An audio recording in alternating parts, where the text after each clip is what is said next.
The sun hung low over the Pride Lands, casting golden hues over the vast savanna. The animals moved in harmony, unaware of the whispers that once echoed through these lands. Whispers of a prince lost to time. A prince whose name was nearly erased from history. Kopa. But who was Kopa? And why was he never seen ruling alongside Kiara? Kopa was the firstborn of Simba and Nala, a young cub bursting with life and curiosity. From the moment he opened his eyes, it was clear he carried the spirit of the great lions before him. His golden fur shimmered under the sun, his strong, lean frame already hinting at the mighty lion he would one day become. But it was his eyes, burning with intelligence and wonder, that truly set him apart. Simba adored him. In Kopa, he saw the future of the Pride Lands, a prince who would restore peace and stability after Scar's dark reign.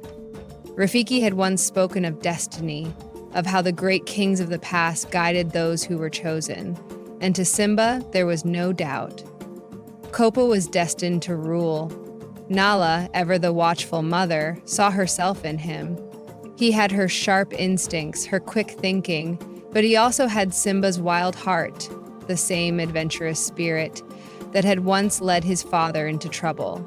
And that, more than anything, worried her. From an early age, Kopa's thirst for adventure was unmatched. While his younger sister, Kiara, was content playing near Pride Rock, Kopa was different. He had a fire inside him, one that pushed him to explore beyond the borders of his kingdom. He spent hours listening to Rafiki's stories, mesmerized by the tales of great kings and forgotten lands. But the stories that intrigued him most were the ones his father refused to tell. Stories of Scar, of the outlands, of the exiled lions who still lurked in the shadows. "Father, what lies beyond the Pride Lands?" Kopa would ask. Simba's face would darken, his gaze distant. "Only danger, my son. You must never go there." But forbidding something only made it more tempting. Kopa's fascination with the outlands only grew. He had heard the whispers of his elders, of lions who had once served Scar, still living in exile, plotting revenge. And then there were the roars, deep, guttural echoes carried by the wind. They called to him, sparking something inside. A curiosity he could not shake. More than once, he ventured too close to the borders, his paws just inches from the land of the forgotten. The ground was different there. Drier, cracked, lifeless. The air carried the scent of lions he did not recognize. But before he could step further, his father's voice would always pull him back. "Kopa, get away from there!" Simba's voice was firm, but beneath it was something else. Fear. Kopa didn't understand it. His father was the bravest lion he knew. What was he so afraid of? Unbeknownst to him, Kopa was not the only one drawn to the border. From the shadows, a pair of red eyes watched his every move. Zira, the most loyal follower of Scar, a lioness who still held on to hatred and revenge, dreaming of the day the Pride Lands would fall under her rule. She had been waiting, watching, and now she had found Simba's greatest weakness, his son. And so, she waited. For the moment when Kopa's curiosity would finally lead him too far. The Pride Lands had never known such a night. The usual symphony of crickets and rustling grass was replaced by desperate cries and frantic footsteps. Nala's voice rang out into the darkness, raw with panic as she called for her son. The pride had scoured every inch of their kingdom, but Kopa was nowhere to be found. Simba, normally a pillar of strength, was unraveling. The last time he had lost someone he loved, it had been his father. That night still haunted him, the thundering wildebeest, Scar's deceitful voice, the crushing weight of Mufasa's fall, and now his own son was missing.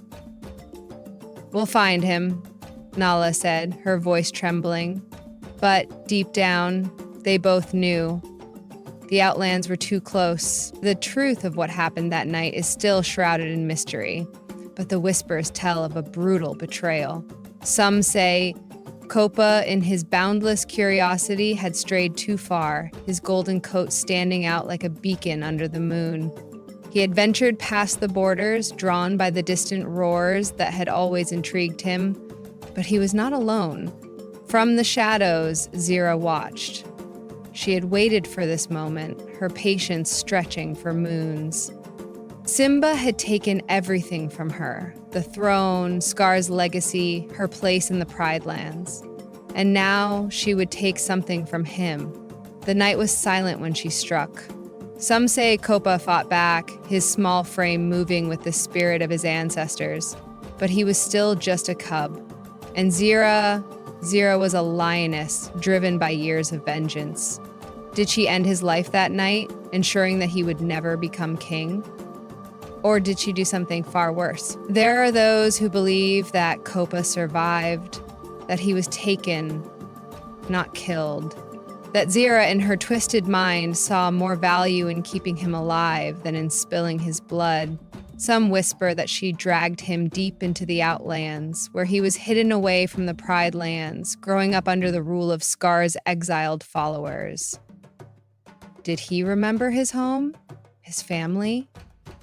Or was he raised with vengeance in his heart, fed on the belief that his father had abandoned him? The truth may never be known. Back in the Pride Lands, grief consumed the kingdom. Simba searched for days, refusing to give up, clinging to the hope that he would hear his son's voice, calling from the tall grass. But the days stretched into weeks, and then the heartbreaking truth settled in. Kopa was gone. And Simba, broken and defeated, did the only thing he could. He banished Zira and all those who followed her. The borders between the Pride Lands and the Outlands were sealed forever, a silent declaration that those who had taken his son would never set foot on his land again. But the pain never left him. He never spoke of Kopa again, as if erasing his name would lessen the ache in his chest, as if forgetting would make it hurt less. But the wind still carried whispers of a prince lost to the shadows, of a lion who might still walk the earth, his fate unknown. And so the Pride Lands moved forward, but the shadow of Kopa's disappearance never truly faded. His name became a whisper, his fate an unsolved mystery. Was he truly gone, lost to the cruelty of the Outlands? Or was he somewhere out there, growing in the darkness, waiting for the day he would return? What if Zira had spared him, not out of mercy, but for revenge? What if she raised Kopa as her own, twisting his heart against Simba? Would the forgotten prince return one day, not as the heir of the Pride Lands, but as an enemy? What do you think happened to Kopa? Do you believe he perished that night? Or could he still be alive, waiting for the right moment to reclaim his destiny? Let me know your thoughts in the comments below. And if you enjoyed this story, don't forget to like, subscribe, and hit that notification bell so you never miss an untold tale from The Lion King. Until next time, stay curious, stay wild.